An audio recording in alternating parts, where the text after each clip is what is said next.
Bonsoir tout le monde, je suis très ravi de conclure ce colloque. Je l'avais fait effectivement sur le plan audiovisuel du marché, parce que j'ai quand même pas mal de slides à présenter. Alors tout d'abord, je suis hyper honoré de conclure ce colloque économique en l'honneur de Rémi Nassouta. Monsieur le maire, mesdames et messieurs, je suis vraiment hyper ravi d'être ici ce soir avec vous. C'est ma première visite en Guadeloupe, donc effectivement déjà je suis très excité par ça. Je dois d'abord remercier Francette pour m'avoir invité à venir aujourd'hui. Elle est très modeste là, assise, mais si vous le savez, mais en fait elle n'a même pas déjeuné. J'étais là à côté d'elle, en train de manger toutes les bonnes choses que vous avez préparées. Puis je la voyais, elle ne mangeait rien du tout. Elle était tellement passionnée par ce qu'elle faisait. Donc voilà, c'est quelqu'un qui est vraiment engagé. C'est une vraie militante quelque part, intellectuelle. Donc voilà, bravo à toi pour avoir organisé cet événement.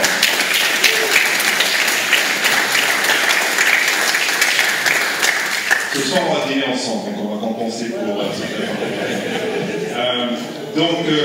en tout cas, quand en fait Francette m'a invité il y a quelques années pour quelques mois en fait, pour venir intervenir en fait à ce colloque, je ne connaissais pas M.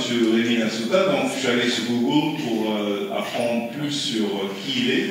Alors déjà, en fait, le point commun, il s'avère que mon frère habite juste à côté de l'école vétérinaire à Maison-Alfort, où effectivement M. Nassouta s'est formé.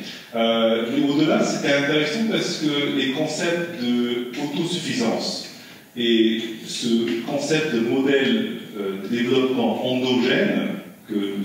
Nassouta avait promu, endogène en ce sens s'appuie sur ressources locales. Tout d'abord, ça m'a beaucoup plu parce qu'en fait, ça alignait avec mes valeurs et aussi avec tout ce que j'ai publié depuis 15 ans, vous allez voir à travers ce que je présentais. Mais au-delà, quelque part, ces écrits m'ont fait penser, ou me rappeler les écrits d'une autre personnalité, qui je considère comme un père spirituel, qui est Mahatma Gandhi. Dont on a célébré donc, le 150e anniversaire il y a exactement 2 semaines. Parce qu'en fait, Gandhi aussi militait beaucoup pour l'autosuffisance. Et surtout, il appelait ça l'autogouvernance. Alors effectivement, l'autogouvernance, on peut l'interpréter comme, il faut comprendre que début XXe siècle, l'Inde était effectivement colonisée par l'Angleterre, donc il voulait effectivement avoir l'indépendance politique, certes, de l'Empire britannique, mais l'autosuffisance allait plus loin dans le cadre de Gandhi, parce qu'il y avait une dimension à la fois politique, économique, mais aussi, je dirais, presque spirituelle.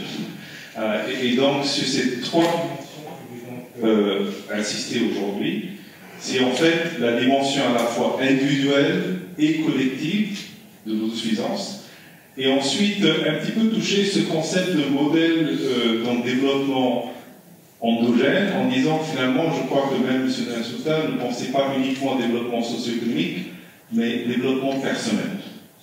Et donc là, l'endogène prend tout un autre sens.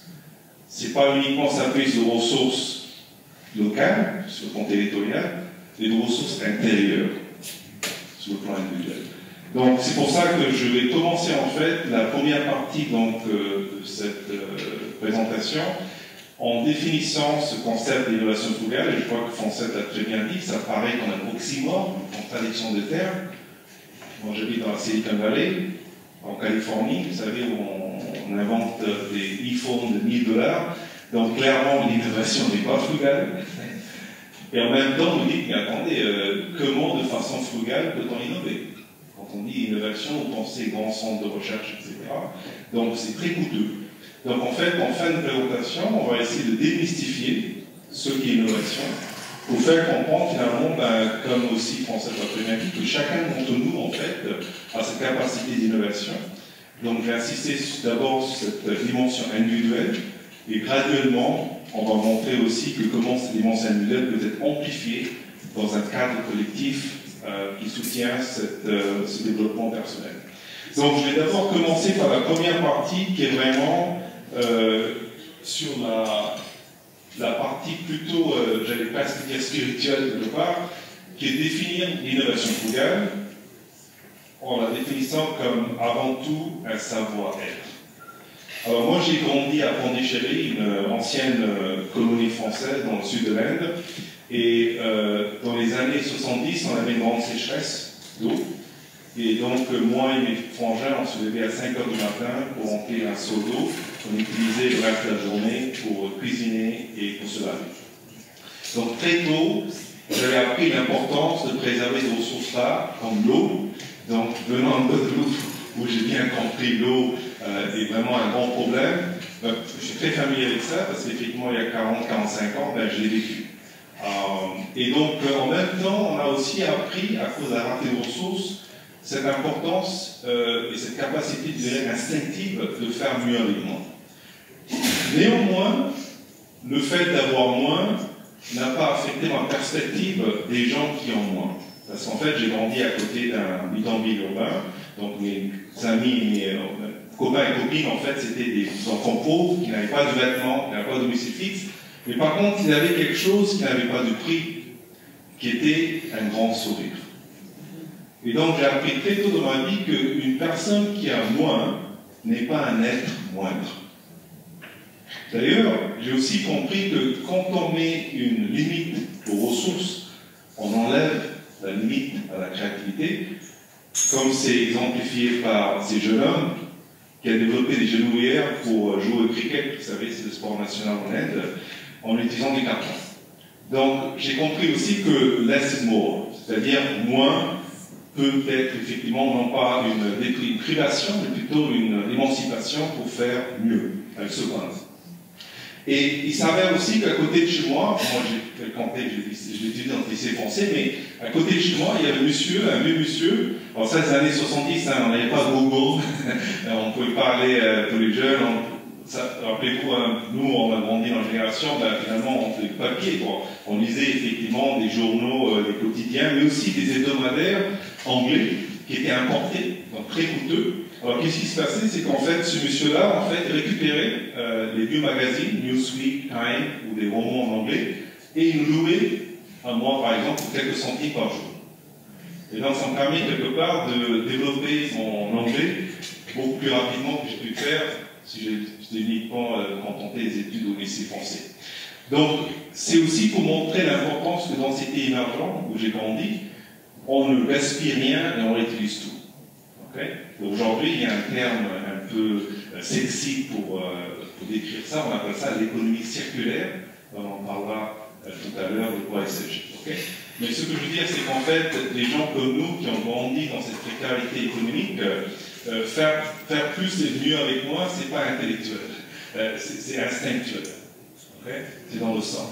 Okay? Ça, c'est important de se rappeler. Bien sûr, au bout d'un moment, ces années 70, vous savez, en tant que jeune adolescent, j'en avais un peu marre de la précarité et de la rareté. Je me dis, bon, je vais quand même aller découvrir l'abondance. De quoi il s'agit, parce qu'on parle toujours d'abondance dans les pays du Nord. Donc, j'ai quitté l'Inde il y a exactement 30 ans, en 89, pour aller étudier en France pendant 7 ans. Et après, je suis allé m'installer aux États-Unis il y a exactement 20 ans, donc cette année, c'est vraiment symbolique pour moi. Et ben, c'est vrai que quand je suis arrivé aux États-Unis, il y avait un grand signe qui m'a accueilli en me disant bienvenue aux États-Unis, le pays du monde. Effectivement, aux États-Unis, c'est everything's big. Et en effet, on aime bien nos gros burgers, on aime bien conduire des grosses bagnoles. Et en même temps, j'ai appris, après 10 ans d'existence aux États-Unis, qu'à travers nos recherches, que finalement, plus n'est pas mieux. Alors, je vais illustrer ça avec deux exemples dans deux secteurs où on voit clairement que l'Amérique investit beaucoup, mais obtient de piètres résultats.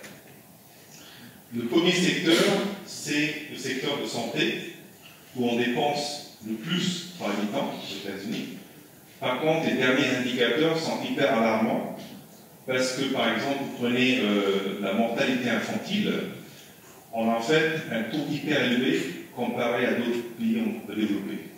De la même façon, l'espérance de vie, non seulement est moins que d'autres pays développés, mais dans quelques groupes de population, elle est en train de stagner, voire décliner. Donc c'est intéressant parce qu'on a une grande puissance militaire qui est capable de défendre les frontières des États-Unis, mais on n'est pas capable de défendre la vie de nos propres enfants. Okay. Alors, parlant d'enfants, ça devient intéressant quand on regarde le monde du système d'éducation. On investit le plus par étudiant aux États-Unis, Mais quand on regarde les tests, les résultats des tests, en termes de maths, compréhension, lecture, etc., ben, on n'est pas très bon. Comparé à d'autres pays d'Asie de l'Est ou les pays scandinaves, où ils investissent moins par étudiant, mais obtiennent en même temps des meilleurs scores. Donc plus ne veut pas dire mieux. Okay? C'est quelque chose que j'ai appris très tôt.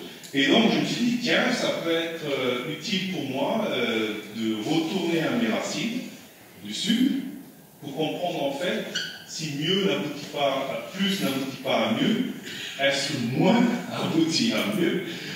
Donc c'était un peu l'hypothèse que j'avais en tant que chercheur il y a 12 ans avec mes collègues de Cambridge University en Angleterre. On a en fait tous les trois on était d'origine indienne, donc on est retourné en fait en Inde pour mieux comprendre en fait comment les entrepreneurs dans ces pays émergents avec très peu de moyens arrivent à créer plus de valeur économique et sociale. Et ce qu'on a découvert, c'est avant tout un état d'esprit qui est vraiment unique dans des pays comme l'Inde, qui sont face à d'énormes contraintes. Par exemple, moi j'habite à Silicon Valley, où un ingénieur vient au travail lundi matin en se posant la question, et si je pouvais développer une application qui connecte mon réfrigérateur à mon portable. Comme ça, si je suis à court de lait, au retour du travail, je peux récupérer un litre de lait avec un SMS qui vient directement du frigo. Vous voyez, ça paraît sympa. Simplement, il y a quelqu'un en Inde qui s'est posé une question beaucoup plus fondamentale, qui est, et si je pouvais développer un réfrigérateur qui fonctionne sans électricité? Ça, c'est une question fondamentale parce qu'il y a 300 millions d'Indiens qui n'ont pas hésité. Il y a encore 300 millions d'Indiens qui sont connectés avec un grid électrique, l'électricité, mais qui n'est pas fiable. Okay? Et cette question n'a pas été posée par quelqu'un qui a un doctorat de MIT ou a fait une grande école de commerce. C'est quelqu'un qui n'a même pas fini son bac, qui s'appelle Mansoor Prajapati, qui est donc un potier de formation, qui a développé, ça s'appelle Riticool, qui est un réfrigérateur conçu entièrement d'argile, qui est biodégradable, ne consomme pas d'électricité, et que peut préserver des fruits et légumes frais pendant 5 jours. Okay? C'est ce qu'on appelle le principe d'évaporation, pour garder l'humidité à l'intérieur. Okay? Donc, la première observation, c'est que une rareté de ressources n'est pas une privation, mais en fait, pour ces gens-là, je vais vous expliquer, c'est une source d'émancipation. C'est une façon, effectivement, de transmuter nos alchimistes l'adversité en opportunité. Et on a découvert, en fait, des centaines d'entrepreneurs comme ça. Et ce qu'on a vraiment marqué, c'est que, alors ça, c'est l'exemple de quelqu'un, effectivement, qui est dans le village, mais on voit aussi des gens qui sont très qualifiés, par exemple des médecins, qui, en fait, deviennent des inventeurs. Alors ça, c'est l'exemple, par exemple, de Vishal Rao, qui est un oncologiste. Il faut savoir qu'en Inde et en Chine, il y a pas mal de cas de cancer de gorge. Donc, qu'est-ce qui se passe, c'est que quand en fait, vous avez une opération pour enlever la tumeur, vous perdez votre voix, et on peut vous équiper avec une prothèse vocale, mais en moyenne, ça coûte 1000 $. Alors, dans un pays où la moitié de la population gagne $1 par jour, offrir une solution qui coûte 1000 $, c'est immoral. Est-ce que ça veut dire que les pauvres ne doivent jamais parler? Ça paraît, c'est pas normal non plus. Donc lui, il a utilisé son temps personnel, tous les week-ends, même s'il est marié, pour justement développer lui-même sa propre prothèse qui coûte $1. Alors c'est quoi la motivation pour le faire? Comme il dit, c'est parce qu'en fait, parler est un droit universel et non pas un privilège. Donc vraiment, c'est des gens finalement, j'appelle docteur MacGyver, hein, c'est des gens finalement qui sont capables de répondre à des besoins, à des problèmes. Effectivement, dans ce cas-là, c'est propre passion. Donc, il aurait pu dire, mon boulot est fini une fois que j'ai effectivement fait l'opération. Non, parce que quand on perd la voix, on perd aussi sa dignité, et surtout pour les hommes, ils perdent le boulot. Donc, qui ensuite cause beaucoup de problèmes. Voilà. Et puis, il y a aussi l'exemple de Harry Chandé, qui a fini un doctorat en ingénierie environnementale, et ensuite retourné en Inde pour effectivement apporter l'énergie propre au plus démunis. Donc, par exemple, aujourd'hui, il offre de l'énergie solaire à plus de 200 000 foyers dans les villages les plus reculés en Inde. Tu parlais de Guyane, mais il faut aller en Inde pour vraiment comprendre ça. Là où il n'y a pas de route, il n'y a rien du tout. Okay? Et même là, qu'est-ce qu'il fait? C'est qu'en fait, il a formé des jeunes qui, en fait, apportent ces lanternes, en fait, qui s'installent le soir, et on récupère ça pour le recharger. Et en contrepartie, ils reçoivent un paiement quotidien. de 20 centimes. Okay? Et ça c'est important parce qu'effectivement l'idée c'est de dire, ben, si l'utilisateur, que ce soit le consommateur, on peut appeler ça le citoyen, ne peut pas s'élever pour aller rencontrer la solution, il faut que la solution ait l'humilité de se rabaisser au niveau de l'utilisateur. Et c'est ça que moi, j'adore avec cet exemple, parce qu'il a un doctorat, il aurait pu effectivement aller travailler pour une entreprise multinationale et se faire des millions, mais il a dit non. Il faut que je trouve une solution qui effectivement se rabaisse au niveau du pouvoir d'achat et du contexte local des personnes qui sont les plus démunies. Voilà, effectivement, quand je présente des exemples aux États-Unis, on se dit, oui, mais tout ça c'est bien la vie, mais vous savez, nous les Américains, on est capable de mettre un homme sur la Lune, est-ce que vous pouvez faire ça de façon frugale? Ben, si, c'est possible. La preuve, c'est qu'en septembre 2015, il y a une sonde envoyée par l'Inde qui est entrée dans l'orbite de Mars, qui s'appelle Mangalyaan. Et ce projet-là a été développé pour 74 millions de dollars. Ça paraît un gros budget, mais il faut savoir que ça, c'est 10 fois moins cher que ce que la NASA a utilisé pour envoyer leur propre sonde, qui était de 750 millions de dollars. Okay? Et non seulement ça, mais ça a pris 3 fois plus de temps.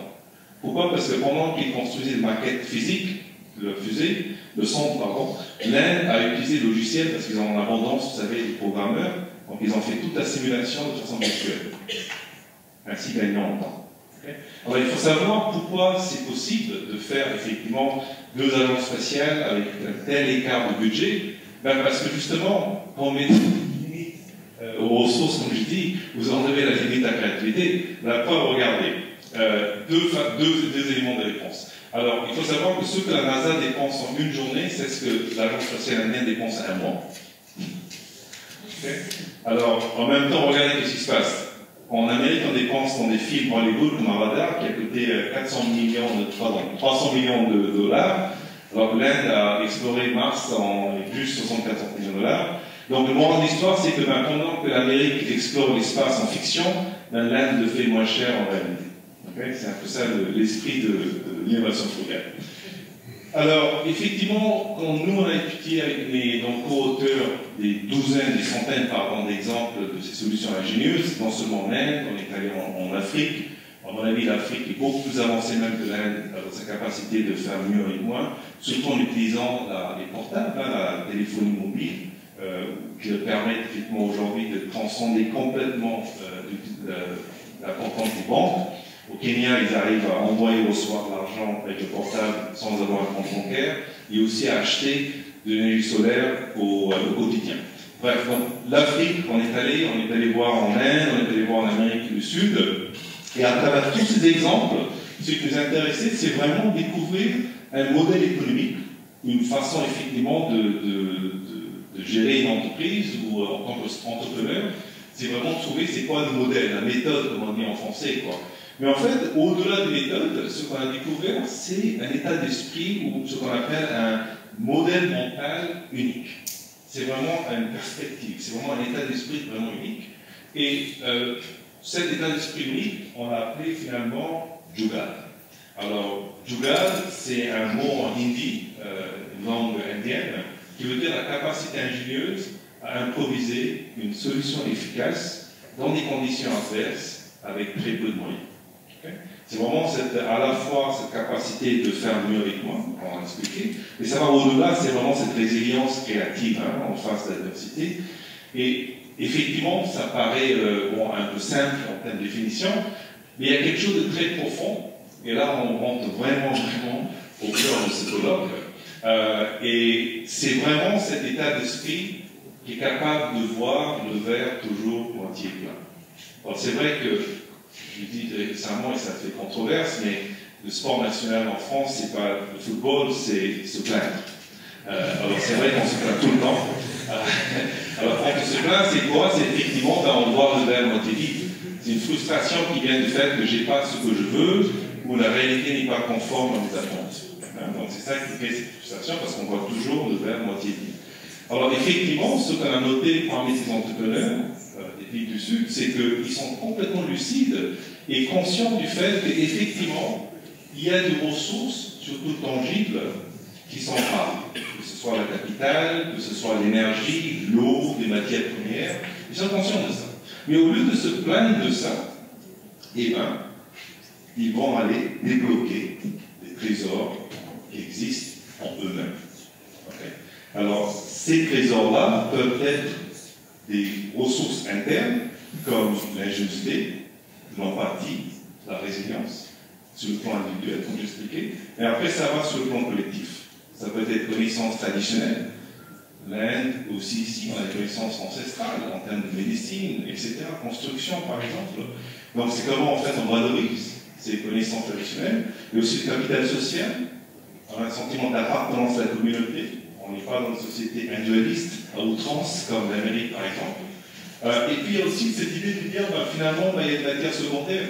Donc au lieu d'aller chercher des matières vierges, comment je réutilise des matières secondaires, on en parlera, ce concept de l'économie circulaire.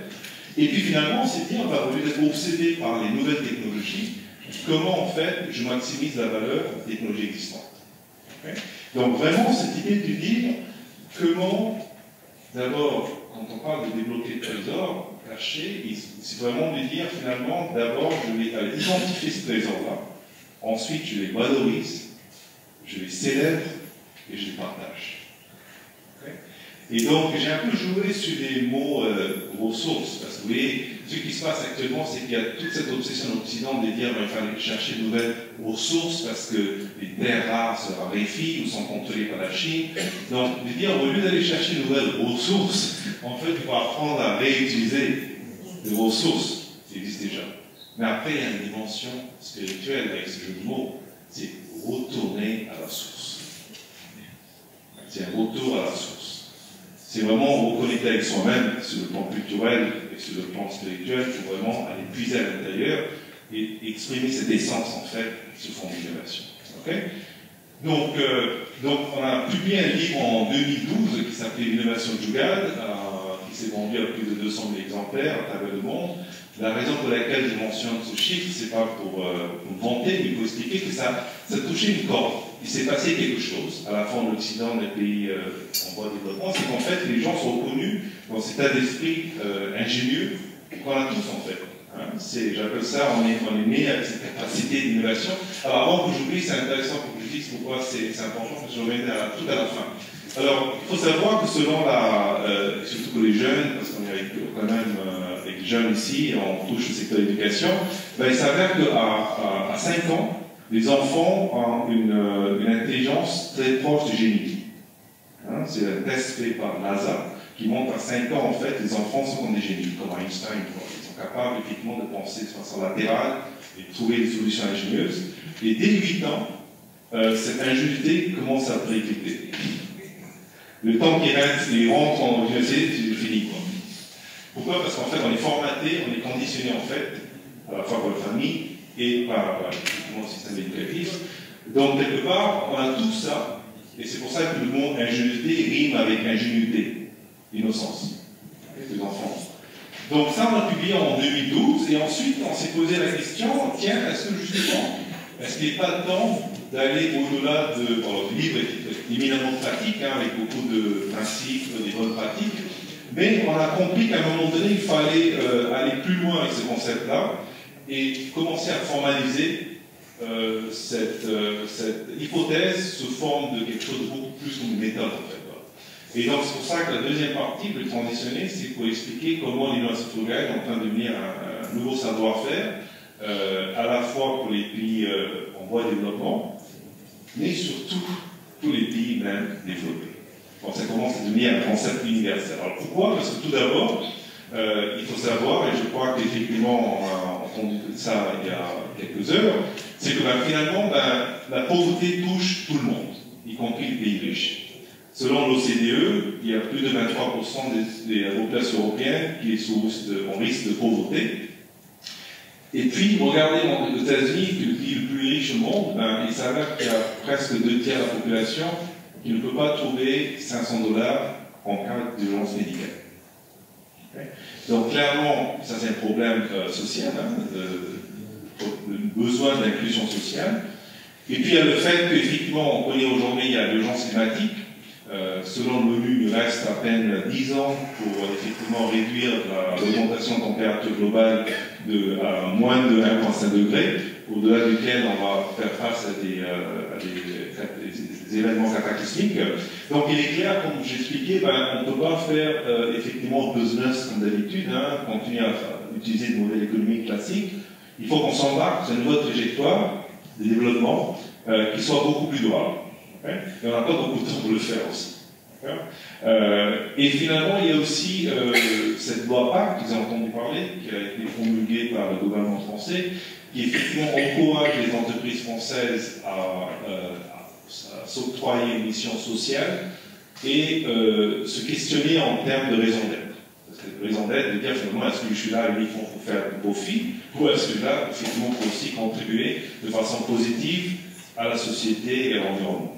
Donc ça s'appelle loi PACTE, c'est très sympa. Mais pour nous, le challenge, c'était de dire, c'est bien, mais une fois que l'entreprise a une mission sociale, comment en fait elle va mettre en pratique? Comment aller d'une mission qui est vraiment très abstraite à effectivement concrétiser ça en ayant effectivement des produits, des services et des processus qui sont effectivement, qui incarnent effectivement cet esprit d'inclusion et de durabilité. Et c'est pour ça qu'on s'est penché aussi sur ce qu'on appelle les ODD, les Objectifs de développement durable, qui ont été définis par les Nations Unies, il y en a 17, qui visent tout simplement à aider, à encourager en fait le secteur privé, public et les ONG à collaborer ensemble pour co-construire des sociétés qui sont inclusives et durables. Il y en a 17 objectifs qui visent entre autres l'accès à l'énergie propre, accès à l'éducation, l'accès à la santé, mais aussi à la parité des sexes et aussi la protection des océans, etc. Okay. Donc, ça c'est la bonne nouvelle. C'est qu'effectivement, pour une fois, à travers le monde, il y a une vision commune de comment en fait on peut œuvrer pour la construction d'un monde meilleur. Par contre, le problème, alors, notre bonne nouvelle, c'est que les entreprises qui écoutent ça, ils disent, mais pourquoi on doit le faire? Qu'est-ce qu'on a gagné, quoi? On a beaucoup à gagner parce que si les entreprises internalisent, c'est-à-dire commencent à adopter des modèles économiques conformes à ces 17 objectifs de développement durable, il est estimé qu'ils peuvent libérer jusqu'à 12 000 milliards de dollars en valeur économique. C'est énorme, les États-Unis. Ça, c'est la bonne nouvelle. Par contre, la mauvaise nouvelle, c'est qu'en fait, vous savez, rien n'est gratuit, donc pour atteindre cet objectif, il faut investir 5 trillions de dollars, c'est-à-dire 5 000 milliards de dollars par année. Et aujourd'hui, on a un manque, déficit de 2,5 trillions de dollars, particulièrement des pays du Sud, qui ne peuvent pas se permettre d'investir ce genre de montant. D'où l'importance, effectivement, de trouver des modèles alternatifs, de pouvoir, effectivement, répondre à ces grands enjeux, sociétaux et environnementaux, sans nécessairement se plaindre, encore une fois, qu'on n'a pas d'argent. Okay. Et c'est pour ça qu'on a effectivement publié notre nouveau livre qui s'appelle Le Guide d'innovation frugale. C'est sorti la semaine dernière à Paris, j'étais là, et là, effectivement, je suis ravi d'introduire du récit avec vous. Alors, au départ, quand on a commencé à étudier et à discuter à propos de ce concept d'innovation frugale, on l'avait introduit de façon un peu simpliste, et c'est le média qui, quelque part, a mis ce slogan, c'était vraiment de dire comment faire plus avec moins.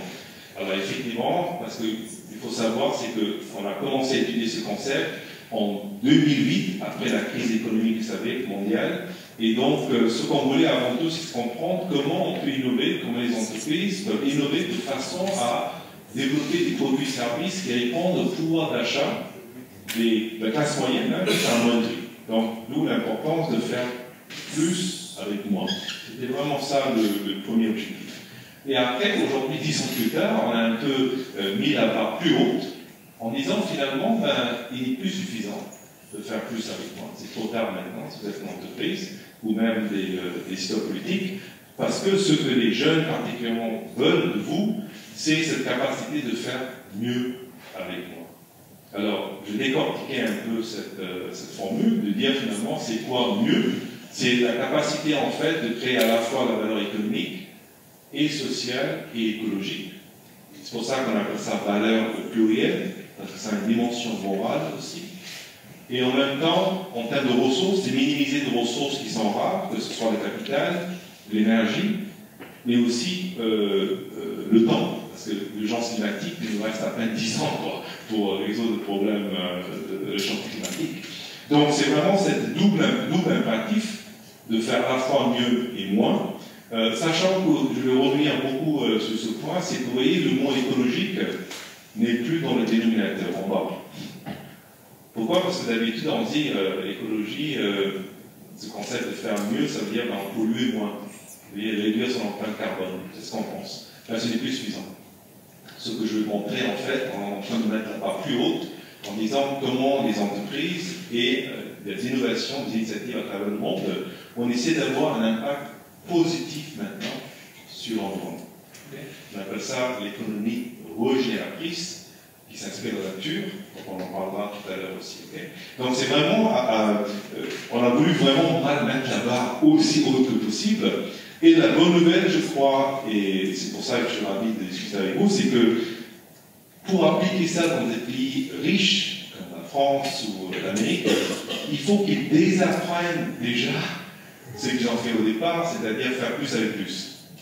Et ensuite, ils doivent adopter le bon modèle, qui est beaucoup plus traumatique pour eux. Alors que dans des régions comme le vôtre, vous pouvez directement aller sur ce modèle. Okay? Parce qu'en fait, effectivement, vous n'allez pas désapprendre de directement appliquer ce nouveau modèle-là. Alors effectivement, comment appliquer ça? Pour ça, on a identifié 6 principes dans notre livre, un principe par chapitre, en se basant sur 100 études de cas à travers le monde. Puisqu'on n'a pas beaucoup de temps, ce que je vais faire, c'est qu'en fait, je vais prioriser 3 principes que je trouve peut-être très pertinents pour vous. Le premier principe, ça s'appelle comment flexibiliser et fluidifier les ressources existantes. Alors là, on est en plein dans cette idée de dire, effectivement, au lieu de se plaindre des ressources dont je ne dispose pas, comment j'identifie, je valorise, je réutilise, je partage ce que dont je dispose déjà, les ressources existantes. Alors, j'ai commencé d'abord avec quelques exemples du monde technologique, parce que pour vous convaincre que ce n'est pas uniquement des ressources comme des recycler des matériaux usagés, bon, ça, on peut aussi le faire, mais ça va plus loin. Parce que ce concept, on peut aussi dire, finalement, c'est au lieu de chercher de nouvelles technologies, qu'est-ce qui se passerait si j'utilise des technologies existantes? Là, ça devient intéressant. Par exemple, on sait tous qu'on est en train de transitionner de la 4G à 5G.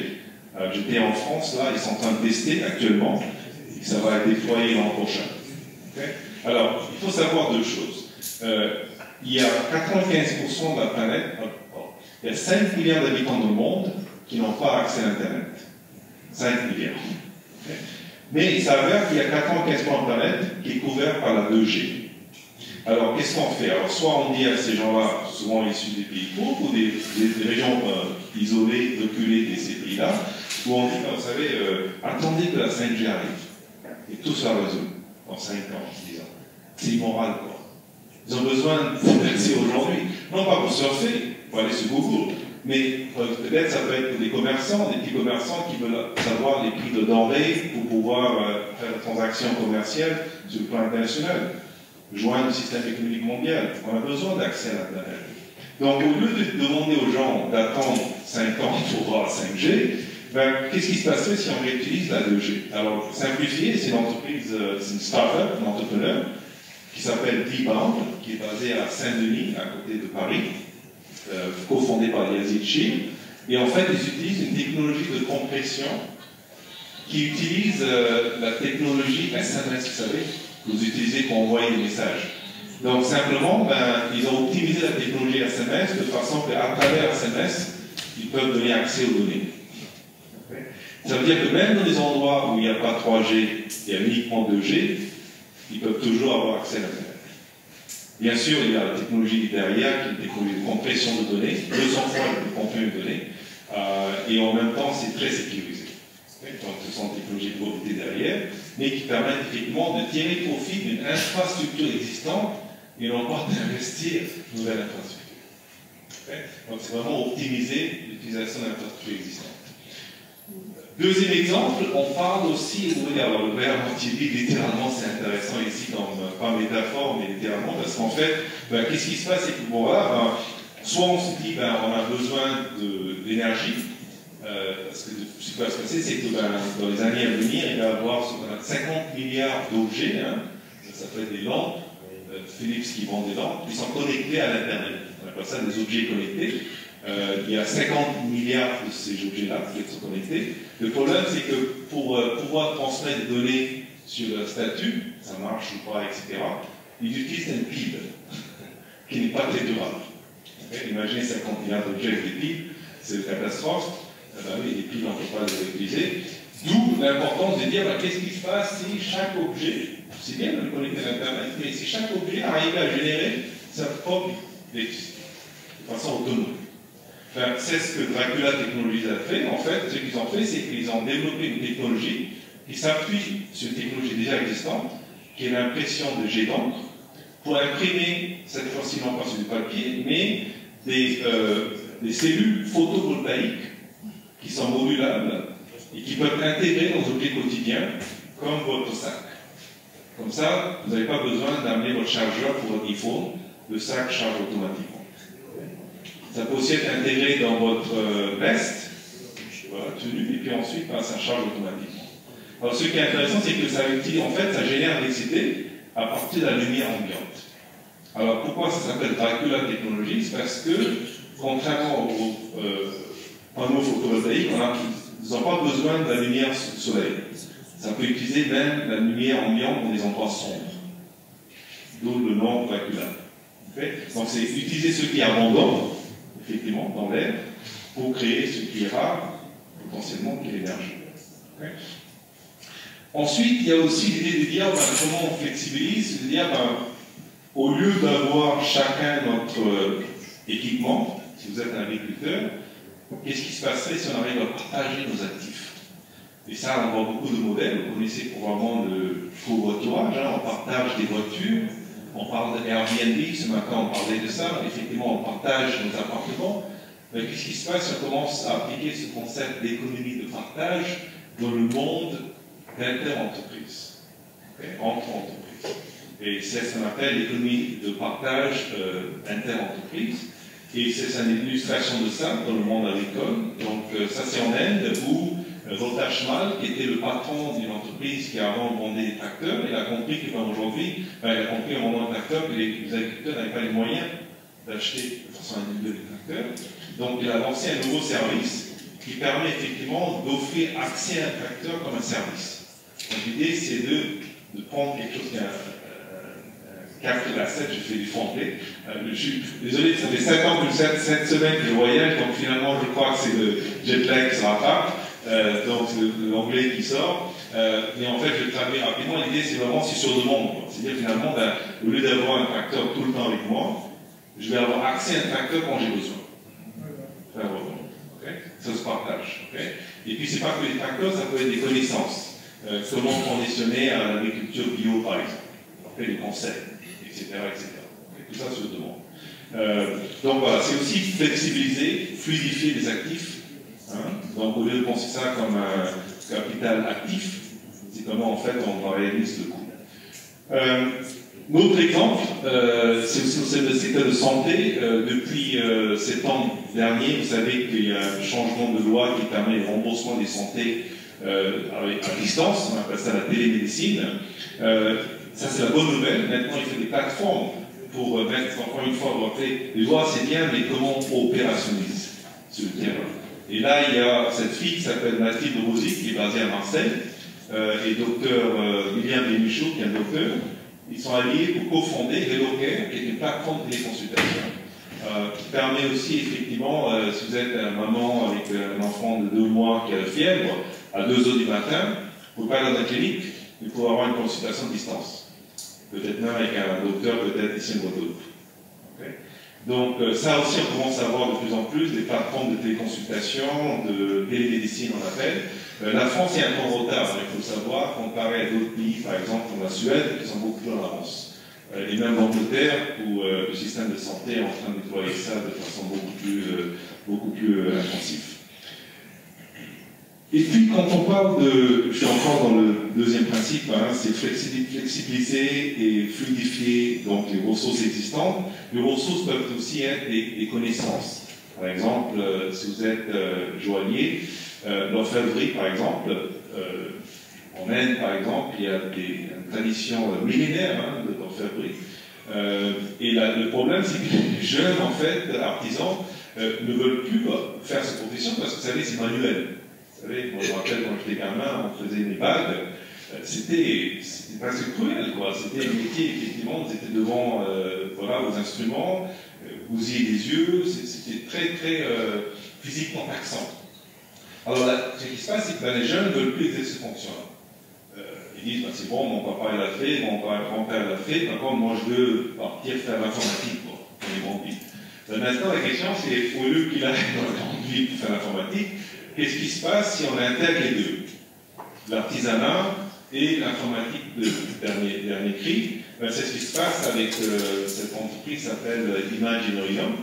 C'est la plus grande entreprise en Asie spécialisée dans l'impression 3D. Vous avez entendu parler d'imprimante 3D qui permet effectivement d'imprimer des objets, ça peut être une chaise, mais ça peut aussi être des objets hyper complexes, comme par exemple ces colliers ou ces bagues. Alors, ce qui est intéressant, c'est que ce genre de produit, en fait, on ne peut pas le faire manuellement. C'est une telle complexité, une telle beauté, qu'il se révèle uniquement quand c'est imprimé en 3D. Par contre, l'artiste, il peut le concevoir en ordinateur. Parce que là, c'est le savoir-faire. Par contre, l'impression se fait avec une technologie imprimante 3D. Okay. Donc ça aussi, c'est intéressant. C'est en fait comment en fait, on peut flexibiliser. C'est bien qu'on peut dire on a un savoir-faire qui peut se moderniser. Alors, je dis toujours, en fait, il faut moderniser les anciennes traditions et non pas les occidentaliser. Okay. C'est ça, pour moi, c'est un très bel exemple de ça. Okay. Ensuite, un autre exemple, concrètement, Monsieur le maire, ça vous intéressera, c'est effectivement un modèle très inspirant. Aussi, en fait, comment on flexibilise des ressources intangibles. On en parlait effectivement de l'injustice, mais aussi la résilience, l'empathie. Et il y a une autre ressource qui est importante, c'est la fierté. La fierté d'appartenance à un territoire. Et donc cet exemple, ça vient du parti nord de la France, Pas-de-Calais, qui fait partie de Hauts-de-France, la région de France. C'est une petite commune qui s'appelle Lossongoël, de 6 000 habitants, qui était une ville minière qui a contribué à la révolution industrielle pendant plus de 150 ans, 40 ans je crois. Ils ont extrait du charbon en fait, qui a effectivement alimenté la révolution industrielle, mais avec la désindustrialisation, ben, finalement, ben, c'est fait partie des villes hein, dans le nord de la France qui ont été délaissées. Donc, gros problème en termes de chômage hyper élevé, en termes de santé parce que la nappe phréatique était contaminée. Voilà, c'était une catastrophe. Jusqu'au moment où le maire Jean-François Caron a pris donc, le pouvoir dans sa commune. Je le considère comme un frère jumeau parce qu'on s'entend très très bien en termes de valeurs. Alors, la première chose qu'il a fait, c'est qu'il a compris que finalement, ben, pour transitionner, il avait déjà une vision, c'était un maire écologiste, donc il avait cette vision de dire, ben, on va en fait transitionner cette ville minière, qui était donc polluante et polluée, à une ville durable, de référence pour la France et le monde. Il avait cette vision déjà dans sa tête. Et ça, c'est un projet, la vision. Par contre, pour concrétiser ça, il a dit, avant d'aller dans le futur, se projeter dans le futur, il faut déjà qu'on baptise, on fait la paix avec le passé, et plus loin que ça, c'est en fait, on devient fier de notre passé, de là où on vient. Okay. Et pour ce faire, en fait, il a invité les citoyens, pour commencer, toutes les femmes dans la commune, en fait, ils ont créé une grande écharpe pour couvrir le terril. Il y a 2 terrils là-bas, ils sont les plus hauts terrils en Europe. Pourquoi ils ont fait ça? Pour célébrer en fait l'inscription de cette commune dans le patrimoine mondial UNESCO. Okay. Pour moi, c'est important parce qu'en fait, il fallait que les citoyens se sentent fiers de leur passé, de l'histoire. Okay. Et ensuite, ben, il a dit, ben, écoute, quelque chose d'assez audacieux, il a dit, pour des élus, c'est qu'il a dit, ben, moi, j'ai pas les réponses. Comment, en fait, on va concrétiser cette vision d'aller d'une ville hyper polluée industrielle à une ville qui soit basée sur des services et très durable. Donc il a invité en fait les citoyens en leur proposant la chose suivante, c'est qu'en fait, vous les citoyens, vous identifiez les projets et vous les portez et nous on va vous aider à les financer. Mais c'est à vous effectivement de commencer à prendre la main dans la construction de la nouvelle société dans laquelle on va vivre. Et chacun a contribué, à commencer par l'Église qui a installé des panneaux solaires, la lumière propre fut, et ensuite ils ont aussi mis en place une pépinière spécialisée dans des entrepreneurs, des startups, qui sont focusés sur effectivement le développement durable. Alors ça c'est un exemple de 2 retraités. Alors c'est aussi important parce qu'il n'y a pas d'âge pour être entrepreneur. Il faut savoir, on pense toujours entrepreneur égale jeune. Non. Alors c'est 2 retraités qui en fait ont décidé de recycler le marc de café. Il faut savoir qu'avec le marc de café, on peut développer jusqu'à 24 applications possibles, comme cosmétiques, engrais ou des pellets, je ne sais pas comment on dit en français, mais pour chauffer, oui, pour le chauffage. Donc maintenant c'est devenu une vraie référence, cette commune, pour montrer comment on fait avec, non seulement je dirais la vision, mais aussi l'engagement des citoyens, on peut co-créer des solutions formidables. Et c'est pour ça que l'an dernier, le président Macron est allé le visiter symboliquement, parce qu'en fait c'était une ville qui a été choisie durant les négociations de COP21, vous savez, de pacte climat. Les délégués étaient censés visiter ça, mais ils ont annulé parce qu'il y avait l'attentat terroriste à Paris. Donc symboliquement, le président est allé les voir pour aussi envoyer un symbole fort à justement d'autres communes et d'autres petites villes, pour montrer qu'il est possible effectivement d'innover par la base, avec une bonne vision et une impulsion qui vient des décideurs politiques. Voilà, donc ça c'était le principe de comment fluidifier et flexibiliser les ressources existantes, voilà, surtout les ressources intangibles. Là on va aller dans un autre principe très excitant, qui est en fait comment on peut co-créer des solutions qui sont non seulement durables, parce qu'il fallait, à mon avis, au-delà de la durabilité, avec ce concept effectivement de régénération. Okay. Alors de quoi s'agit-il? Alors déjà je vais voir, vous vous rappelez, j'avais bien dit écologie, pas monter quoi. C'est vraiment en fait comment on fait plus de bien à la planète et non pas juste réduire son impact négatif. Alors l'anglais, vous allez comprendre, je suis certain, mais c'est comment en fait on va de réduire son carbon footprint, empreinte carbone, à élargir son impact positif, c'est input. Parce que quand on meurt, on ne laisse pas les traces avec les pieds, quoi. On laisse avec les mains, le cœur et l'âme. Okay. C'est pour ça qu'il faut monter. Donc l'importance de mettre l'écologie en haut, ça paraît radical, mais la bonne nouvelle, c'est que vous allez voir, il y a plein de solutions actuellement. Donc je vais aller graduellement, lui montrer en fait comment, déjà, il y a un grand mouvement actuellement autour de ce concept qu'on appelle l'économie circulaire. Alors l'économie circulaire, c'est très simple, c'est de dire, on va basculer d'un modèle... d'ailleurs, vous arrêtez à lire d'ailleurs? Pardon? Aïe, ok. J'ai même pas fait attention. Bon, parce qu'en fait, il paraît que c'est pas facile de réduire la lumière ici, ça va être trop sombre. Bon, c'est pas un problème. Écoutez, de toute façon, je vais vous lire rapidement. Alors, l'économie lumière, c'est très simple, c'est qu'on extrait des matériaux de la Terre, on crée un iPhone, vendu à 1000 $, on l'utilise pendant 2 ans, après le nouveau iPhone qui arrive, qu'est-ce qu'on fait? On débarrasse l'iPhone, qui va à la décharge. Okay. Donc, c'est très linéaire. On appelle ça effectivement de berceau à décharge. Okay. Le nouveau modèle s'appelle de berceau à berceau. Pourquoi? Parce qu'en fait, en appliquant des techniques d'éco-conception, on conçoit des produits de telle sorte qu'à la fin de l'usage du produit, on peut le récupérer et ensuite le désassembler et récupérer les matériaux dedans pour en faire un nouveau produit. Donc c'est une forme de recyclage, mais de façon beaucoup plus systématique. Il est estimé que si les entreprises faisaient ça de façon systématique, pour tout le produit, ils peuvent effectivement générer jusqu'à presque 5, les chiffres ont monté maintenant, plus de 7 000 milliards de valeur économique à travers le monde. Okay. Donc ça c'est vraiment un grand truc qui s'est amorcé. Il y a des pays entiers comme la Chine qui ont des plans de 5 ans qui se bâtissent là-dessus. Okay. Et surtout, beaucoup de petites villes se sont engagées dans cette transition, comme Los Angeles dont je parlais, qui est la référence française.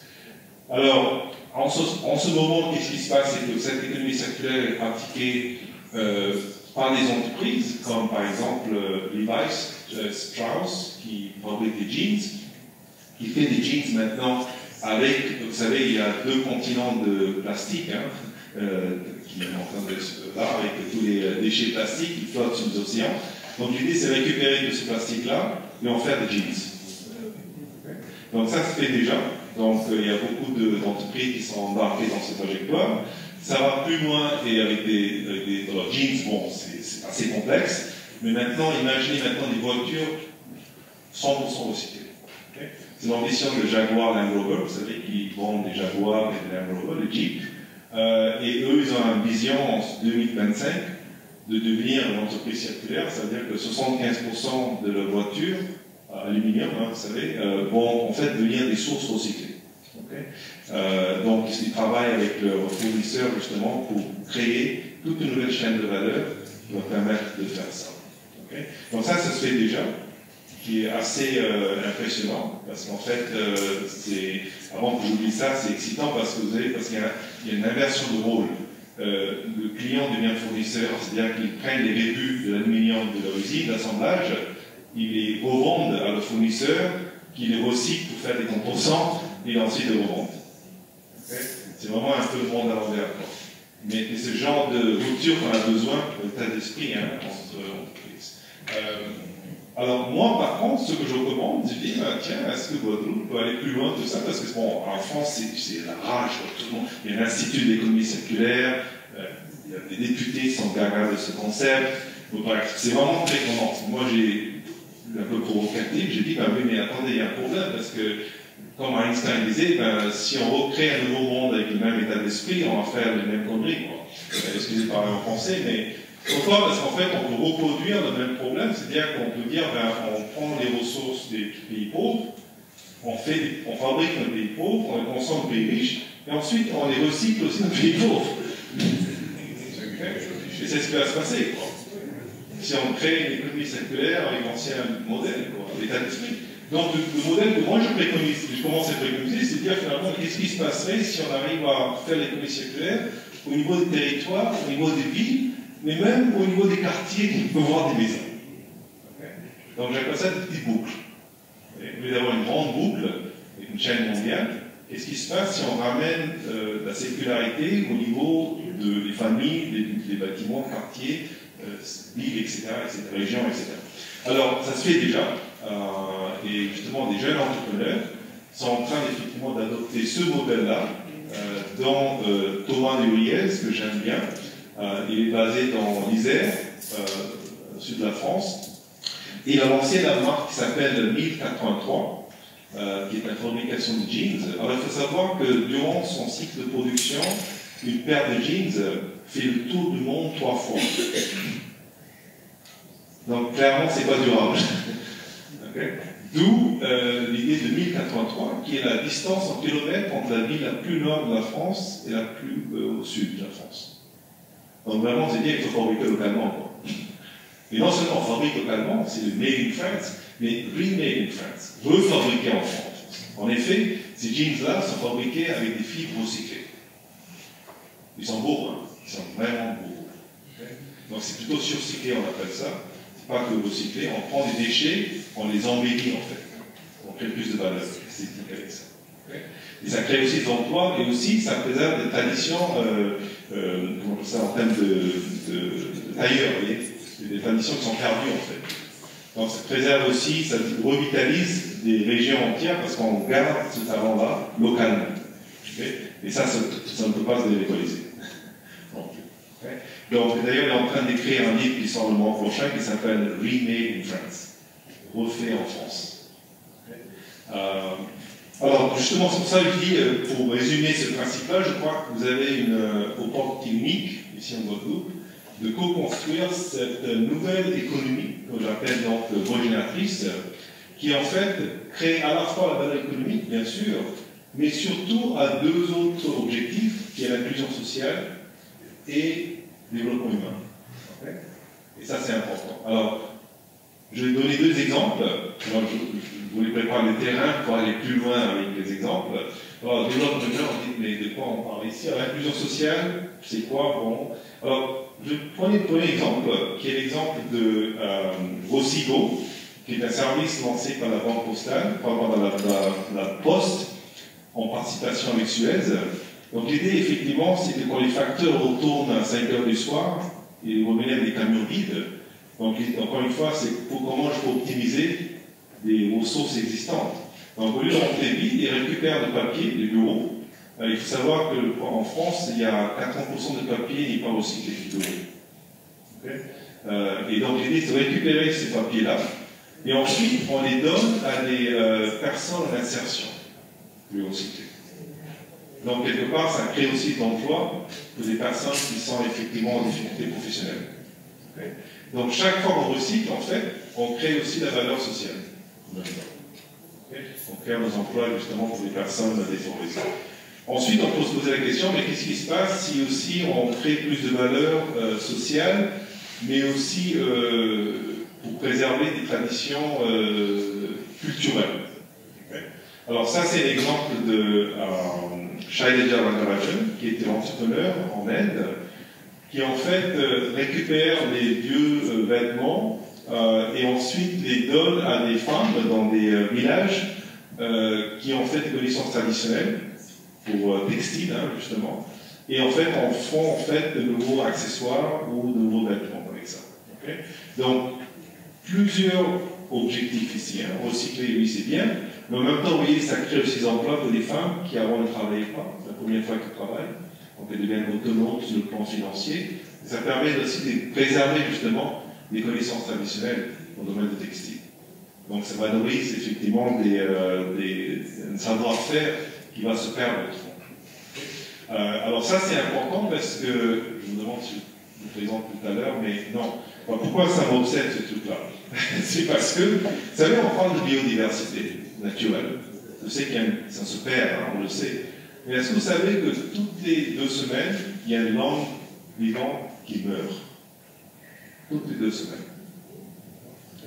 Donc c'est-à-dire qu'il y a aussi ce qu'on appelle la biodiversité culturelle. Okay. Ça se perd aussi. Et comme mon co-auteur dit, ceux qui s'apprécient, ceux qu'on valorise s'apprécient, perdurent, et ceux qu'on déprécie, ceux qu'on dévalorise, se déprécient et disparaissent. Donc si on ne valorise pas quelque chose, ça va disparaître.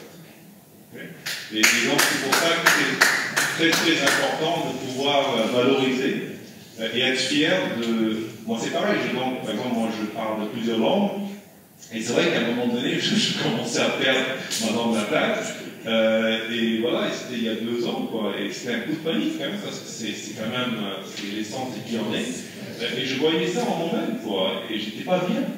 Et donc voilà, j'ai recommencé à lire en tamoul, à voir des films en tamoul, etc.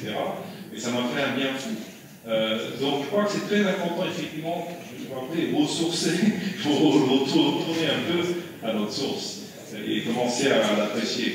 Donc c'est pour ça que je disais, encore une fois, c'est l'idée de dire comment en fait on peut utiliser ce concept d'économie circulaire pour créer à la fois la valeur économique et sociale et écologique et culturelle aussi. Je crois que j'ai ajouté le 4e d'ailleurs.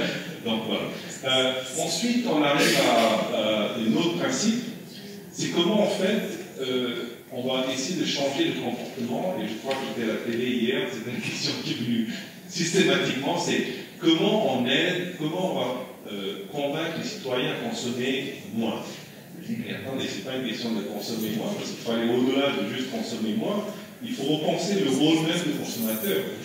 Aujourd'hui, en tant que citoyen, on se dit, ben voilà, je suis là pour consommer de façon passive un produit ou service qui est fabriqué et vendu par quelqu'un d'autre. Mais qu'est-ce qui se passerait si je me questionne? Je me dis, est-ce que je suis juste un consommateur passif, ou est-ce que je peux en fait créer moi-même mon propre produit et service? Et ça devient intéressant parce que pendant tout au long du XXe siècle, on a eu un lavage de cerveau qui nous a fait comprendre que finalement, ben, je consomme donc je suis.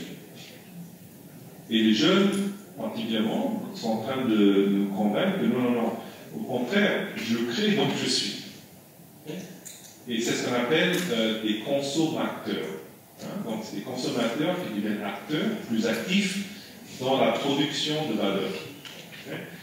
Alors ce qui se passe actuellement, c'est que de plus en plus des entreprises comme Leroy Merlin sont en train de convertir le magasin où ils vendaient des produits en des lieux de co-création pour les consommateurs. Donc au lieu d'aller chez Ikea pour acheter une chaise, vous pouvez aller dans ces endroits-là, on appelle ça des Fab Labs, des lieux de fabrication, pour fabriquer vous-même votre propre chaise personnalisée.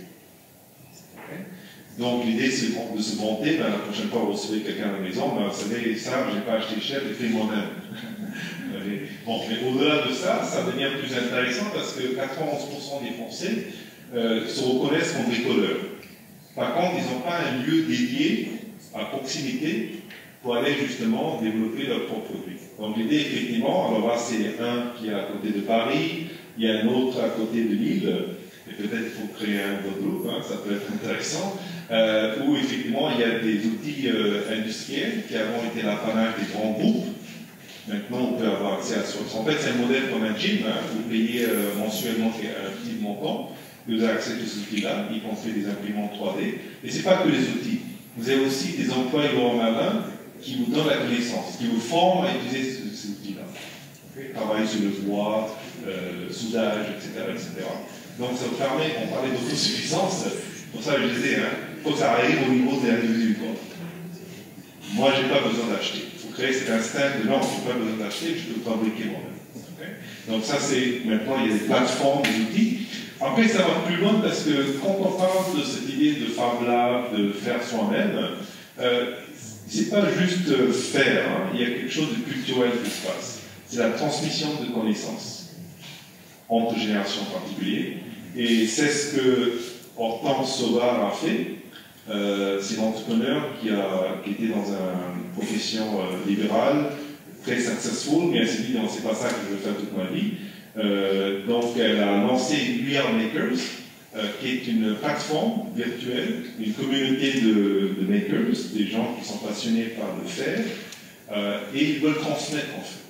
Et donc, par exemple, un artisan va expliquer à quelqu'un comme nous comment fabriquer, travailler, devenir menuisier, par exemple. Va donner en fait des bonnes pratiques, des tuyaux, en fait, comme on dit, mais aussi des personnes âgées qui vont apprendre des choses de personnes jeunes. Donc, c'est ça qui me fascine beaucoup derrière cette idée de devenir des makers, des faiseurs, comme on appelle, c'est que ça aussi, ça renforce les liens sociaux.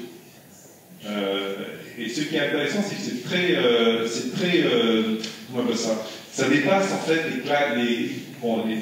les classes économiques, tout le monde partage. Donc ce genre de communauté, finalement, on s'en fout que vous soyez noir, blanc, jeune, vieux, riche et pauvre. Ils sont tous unis par une passion. Des communautés de passion, de passionnés.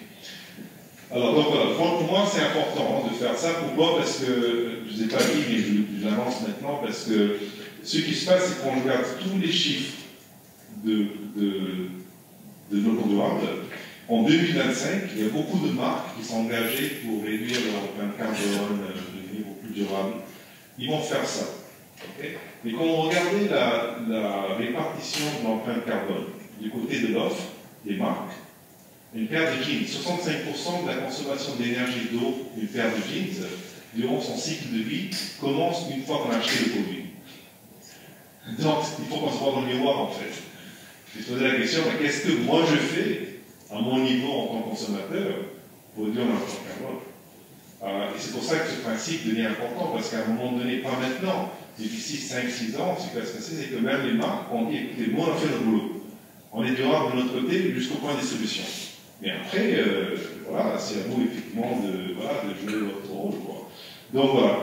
Donc c'est pour ça que. Alors là, je vais expliquer le fait que c'est aussi façonner le comportement, effectivement, quand vous dites, bon, bricoler quelque chose, bon, on le fait de toute façon depuis un moment, quoi. Mais ça va plus loin que ça, parce que c'est pas uniquement que vous pouvez devenir des ingénieurs, fabriquer vous-même votre produit, mais vous pouvez même devenir des scientifiques. Alors, par exemple, si aujourd'hui je vous donne $1, €, je me dis, vas-y, va faire la recherche Et qui sait, peut-être deviendra comme Louis Pasteur ou Marie Curie. Vous allez rigoler parce que vous allez dire, vas-y, mais attends, t'as vu trop de bandes ou quoi? Parce que même un microscope, ça va coûter à peu près 1000 $. Ben non, c'est plus vrai. Aujourd'hui, vous trouvez un microscope pour $1, développé par le professeur Manu Pagache à l'université de Stanford, qui est conçu comme du papier origami que vous pouvez déplier vous-même, et ça permet effectivement d'amplifier des cellules dans la structure subcellulaire jusqu'à 2000 fois.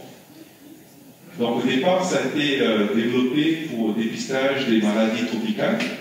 Aujourd'hui, c'est utilisé, il y a 1 million d'unités qui ont été envoyées à travers le monde pour justement développer les cultures Einstein et Marie Curie dans les pays en voie de développement, comme les écoles Mazali en Afrique, au Kenya. Okay. Et donc, ce qui se passe, c'est que je crois qu'il est possible aujourd'hui de transformer tous les citoyens en ce qu'on appelle en anglais des citizen scientists, c'est-à-dire des scientifiques citoyens. Okay. Les jeunes veulent faire ça. Parce qu'en fait, ils veulent apprendre ce qu'on appelle le STEM, sciences, technologie, ingénierie, etc., de façon empirique et de pair à pair. Okay. Et là, il n'y a plus d'excuses de ne pas les aider à faire ça. Okay. Avec la démocratisation de ces outils de recherche, qui deviennent de plus en plus abordables. Donc, c'est aussi passionner le comportement des jeunes, pour dire finalement, ben, voilà, tu peux aussi devenir un chercheur toi-même. Il n'y a pas d'âge limite pour ça d'ailleurs. Ça peut commencer très jeune aussi, si vous voulez. Voilà, donc ensuite, on va conclure avec le dernier principe, qui est un peu jargon, mais on appelle ça hyper collaborer avec des partenaires atypiques. Tout simplement, ça veut dire, on a beaucoup parlé toute la journée de cette importance de s'associer avec d'autres acteurs, mais souvent, qu'est-ce qui se passe, c'est qu'en fait, on s'associe des acteurs qui nous ressemblent. Et c'est important de s'associer avec des personnes qui sont différentes de nous, peut-être avec des gens qui n'ont jamais collaboré avant, mais qui vont nous faire grincer les dents au départ. Mais finalement, comme je dis, le temps est venu pour nous au lieu de penser de façon compétitive, il y a des étudiants d'école de commerce, la matière, un des sujets les plus étudiés dans les écoles de commerce, c'est ce qu'on appelle l'avantage compétitif, c'est de faire comprendre aux entreprises comment ils peuvent concurrencer les autres entreprises en ayant une différenciation, c'est-à-dire une compétence ou un produit qui est unique sur le marché. Okay. Donc c'est vraiment de dire, moi, je me différencie des autres en les considérant comme des rivaux. Il faut aller de cet esprit compétitif à un esprit beaucoup plus coopératif. Et c'est intéressant que, sans le savoir, Français, ton magazine s'appelle Inter-entreprise. Inter-entreprise, en réalité, ça ne se fait pas. Une collaboration inter-entreprise, parce qu'il y a une rivalité continuellement d'entreprise. Mais dans des régions comme la Scandinavie, ils ont déjà, vous savez, en Scandinavie, ils sont toujours en avance, ils sont déjà dans ce modèle-là. On appelle ça la symbiose industrielle, où, ça c'est au Danemark, il y a 30 entreprises qui sont colocalisées dans un parc industriel où ils se partagent en fait des ressources, déchets, informations entre elles, comme dans la nature. La nature, tout est symbiotique. Okay. Donc les déchets d'une entreprise, par exemple une entreprise qui fait de l'acier, ils l'utilisent dans une autre entreprise qui fait du béton. Okay. Les déchets de l'industrie de l'usine de l'acier. Voilà. Donc c'est vraiment rien en fait par des charges, tout est réutilisé de façon synergique au sein de cet écosystème. Alors il faut dire que bon, l'industrie c'est bien, mais aujourd'hui 70% de l'économie de la France par exemple, c'est dans le domaine des services. Alors comment on applique ce concept de collaboration inter-entreprise dans le domaine des services? Eh bien, il y a une initiative qui vient de lancer, d'ailleurs aujourd'hui on a célébré à Paris la 2e anniversaire de cette initiative. C'est au cœur de Paris, ça s'appelle les Deux Rives, où 30 entreprises, y compris la Caisse des dépôts qui était là, mais aussi la mairie de Paris, l'hôtel Pullman, dans les tourismes justement, l'hôtel Pullman, j'oublie les autres, la T6, l'entreprise d'assurance, etc. En fait, ils partagent leur équipement, espace, services, et ils recyclent les déchets de façon synergique. Donc 30 entreprises qui sont en train de pratiquer cette forme d'économie de partage entre elles. Donc c'est ça qu'il faut penser, c'est comment en fait vous pouvez promouvoir ce type de collaboration, échange entre entreprises. Donc de plus en plus je crois que c'est important de prendre raisonner le développement économique en termes d'écosystème. Et non pas juste viser des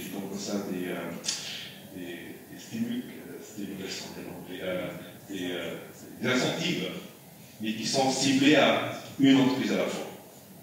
Donc l'unité d'échelle, en fait, doit être de plus en plus plusieurs entreprises. Voilà.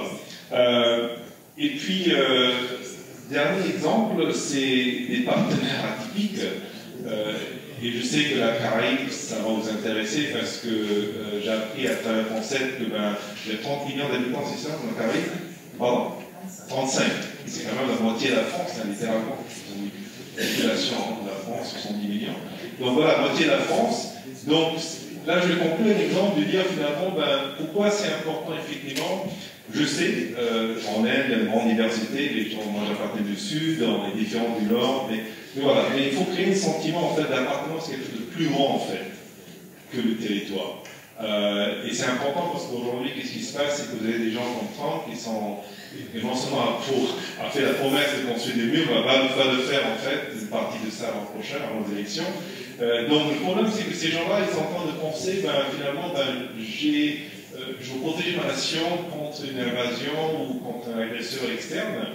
Et ce qu'ils ne comprennent pas, c'est que finalement, on est en train de confronter ce que j'appelle des problèmes sans frontières. Et ça, c'est des problèmes qui affectent tout le monde, qu'on soit noir, jaune, brun, blanc, riche, pauvre, homme, femme, tout le monde est affecté. Santé, on le sait très bien, il n'y a pas de cancer américain et un cancer indien, quoi. Il y a un cancer. Et de la même façon, vous prenez une problématique d'eau. Moi, j'ai grandi avec une sécheresse d'eau. Il y a 2 semaines, qu'est-ce qui s'est passé? Il y a eu une sécheresse d'eau encore une fois en Alsace, au sud de l'Inde. Et l'an prochain, il y a 10 villes en Inde qui n'auront pas d'eau, affectant 120 millions d'habitants. C'est l'an prochain. Donc voilà, vous voyez, moi j'habite en Californie, à Silicon Valley, le PIB, indicateur encore une fois, le plus élevé par habitant, mais dans 7 ans, il n'y aura pas d'eau. Dans l'est de l'Angleterre, Cambridge University, cette région aussi, dans 7 ans, il n'y aura pas d'eau. Donc c'est un problème qui affecte tout le monde. Donc la question maintenant, c'est comment en fait, vous pouvez engager d'autres régions, qui sont voisines peut-être, voire un peu plus long terme, pour co-créer des solutions à ces problèmes-là qui affectent l'humanité. Alors, personnellement, étant indien et français, je me suis dit, peut-être qu'on va aider 2 pays que je connais bien, l'Inde et la France, à pouvoir collaborer, à engager en fait les jeunes, étudiants, entrepreneurs, à co-créer des solutions pour des problèmes qui affectent à la fois la France et l'Inde et toute l'humanité. Donc on a lancé un projet qui s'appelle donc STEAM School, qui a été lancé par 2 jeunes. Alors STEAM School, c'est un acronyme qui veut dire sciences, technologie, ingénierie, art, mathématiques, c'est toutes les disciplines scientifiques, etc. Et l'idée, c'est effectivement de faire venir 100 étudiants de la France et de l'Inde dans un lieu, un Fab Lab, un atelier à Bombay, en Inde, où ils vont passer 1 mois ensemble pour bosser sur des grandes problématiques que j'ai appelées auparavant les ODD, Objectifs de long terme. Et donc, ils se retrouvent en fait le premier jour, un peu nerveux, comme vous voyez, parce qu'ils ne se connaissent pas, différentes cultures, différents backgrounds. Et très vite, en fait, on les introduit à le faire, encore une fois, comme j'expliquais avec Laurent Berlin, il faut vraiment être dans l'action. C'est pas théorique. Donc on nous introduit à comment utiliser des appareils d'impression 3D, comment faire du soudage, comment travailler sur le bois, etc. Et ils travaillent en équipe multiculturelle, donc indien, français. Et à ma fierté, 50% des participants sont des filles. Okay? Donc ça démystifie en fait cette idée que finalement les filles ne sont pas intéressées par la science technologique, c'est pas vrai. Okay? Elles sont même mieux que les garçons d'ailleurs. Donc après, très vite, on les envoie visiter, aller sur le terrain, parce que l'idée c'est vraiment identifier les problèmes, particulièrement des personnes démunies. Donc ils vont à Dharavi, qui est la plus grande bidonville en Asie, pour interagir avec les gens là-bas, pour mieux comprendre leurs besoins en termes d'énergie, assainissement d'eau, sanitation, santé, etc. Ils retournent ensuite à leur atelier de Fab Lab pour développer des prototypes qui sont ensuite reviennent sur le terrain pour les tester, donc de façon itérative. Donc on est le concept d'itération, encore une fois. Et puis finalement, le 14e jour, ils présentent leur prototype de solution devant un jury composé de décideurs économiques et même quelques acteurs politiques locaux. Et puis quelques-uns de ces entrepreneurs, enfin des étudiants finalement, trouvent de vocation et lancent leur propre start-up en tant qu'entrepreneur. Donc ça c'est 4 parmi une cinquantaine de solutions qu'ils ont développées qui concernent la sanitation. Vous savez que c'est un grand problème en Inde, l'accès aux toilettes. Il faut savoir qu'il y a plus de portables dans le monde que de toilettes. Mais ça montre où est notre priorité, quoi. C'est triste, mais donc, et en Inde particulièrement, c'est un gros problème. Et donc, ils ont développé une toilette portable qui offre à la fois sécurité et dignité aux femmes, un bracelet pour les personnes malvoyantes pour pouvoir détecter des mouvements, une application pour faire du tri de déchets, et puis une solution en haut pour aider les enseignants à gérer le stress. Je pense que c'est important parce qu'on pense le stress des élèves, mais l'enseignant aussi ont du stress. Voilà. Donc, beaucoup de solutions innovantes comme ça. Et à la fin du programme, on donne un certificat, donc pour dire bravo. Mais ce n'est pas le certificat qui compte, c'est vraiment cette nouvelle appréciation que les étudiants ont gagnée pour d'autres cultures. Et c'est ça qui manque actuellement, hein, parce que l'altérité fait peur. Et quand vous avez bossé avec d'autres personnes différentes de vous pendant 2 semaines de façon intensive, avec 4 heures de sommeil par jour, ça y est, hein, il y a un rapport qui se forme. Hein, le regard change complètement. Okay, donc voilà, donc avec le succès de ça, on a lancé donc en juin cette année à Paris l'équivalent de ce programme dans sa version française qui s'appelle le SDG School. Donc SDG, c'est l'anglais pour ODD. Et cette fois-ci, on implique les étudiants d'Afrique aussi. Okay, donc c'est Afrique, Inde, France qui collaborent ensemble, les étudiants, pour trouver des solutions à ces grands problèmes de développement durable. Voilà, je crois qu'on pour récapituler, juste quelques messages pour voilà. Et je crois que le DG de Caisse des Dépôts, ça peut réclamer. Il avait dit à ce propos-là, vous savez, sa passion, c'est vraiment le développement durable. Il a parlé de 2 enjeux, effectivement, c'était l'inclusion sociale et l'urgence climatique. Et je crois que c'est ce qui se passe actuellement, c'est qu'en fait, les jeunes sont en train de challenger le modèle de croissance. Alors, c'est comme un totem, hein. Croissance, c'est mesuré par le PIB, il faut toujours que ça monte, quoi. Le problème avec ça, c'est qu'on voit très bien que, oui, aux États-Unis, on voit ça de façon flagrante.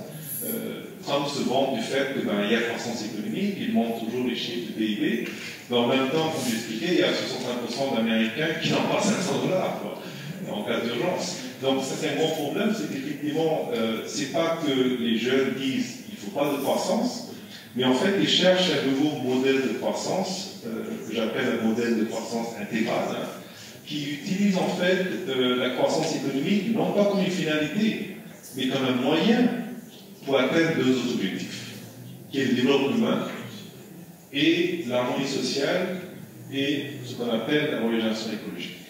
Okay, c'est pour ça qu'effectivement, vous voyez, cette courbe, elle n'est pas linéaire, elle est en spirale. Comme la nature, hein, elle est régénératrice. Donc ça, c'est quelque chose, je crois que ici, vous pouvez effectivement appliquer hein, cette idée de dire finalement, bon, on veut la croissance économique, mais c'est donner du sens à la croissance. Okay, c'est vraiment ça qu'on va chercher à faire.